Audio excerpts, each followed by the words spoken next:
Could the Philippines submission for an extended exclusive economic zone kill the code of conduct in South China Sea? Curious? Watch till the end to find out why South China Sea and Southeast Asia could be looking at a very dangerous future. Under the United Nations Conventions on the Law of the Sea, or UNCLOS, countries can request the United Nations to extend their EEZ up to 350 nautical miles off and this is what the Philippines has done. But it has used the coast of Sabah to make its claims to extend the EEZ. And this is where the trouble begins. To understand what led Philippines to this stage, we need to go back and understand the history of conflicts that Philippines had in the South China Sea.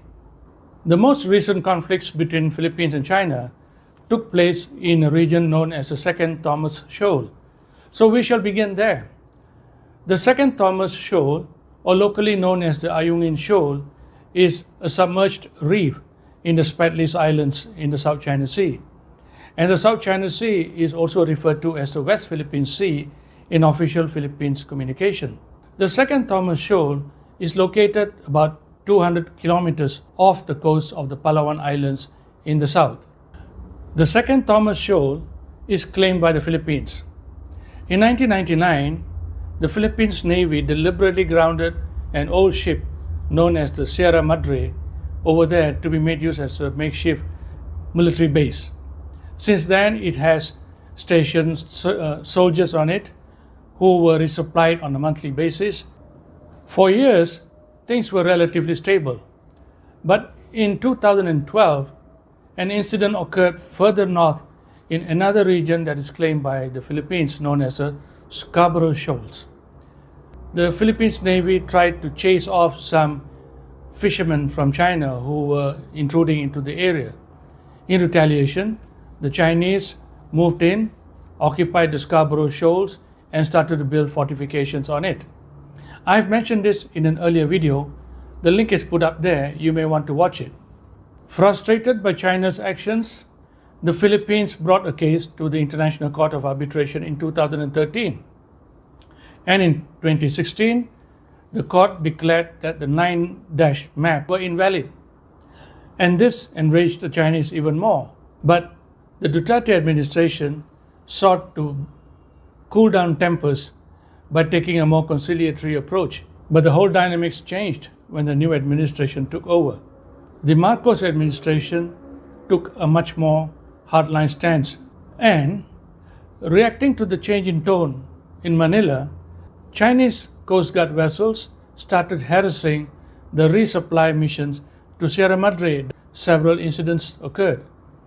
The Chinese vessels rammed into the Philippines vessel, obstructed the supply missions, and in some cases took away the food and water and dumped them into the sea. It is amidst these high-profile incidents that the Philippines decided to submit its claim for the extended EEZ claim on 14th of June this year. And you guessed it, it made the Chinese more aggressive. And just 3 days later, on the 17th of June, a very serious incident occurred in the Second Thomas Shoal, where the Chinese Coast Guard vessels rammed into the Philippines boats. There was altercation, and war was averted at the last minute. What are the implications of the Philippines' claims? The implications are serious because it uses the coastline of the state of Sabah to make its claims. In fact, this is a Philippine revival of its claim over the state of Sabah. Naturally, it did not go down well with Malaysia at all. In fact, in its reply to the note verbal in the United Nations, the Malaysian embassy or permanent mission to the United Nations categorically rejected the Philippines submission on the basis that the projections were based on the coastline of Sabah. And in this respect, the Philippines submission disregards Malaysia's sovereignty over the state of Sabah. The Philippines submission also created fresh problems. Not only that it now included Sabah and the waters off the coast of Sabah, it also included other areas that were claimed by Vietnam and some areas that were jointly claimed by Vietnam and Malaysia.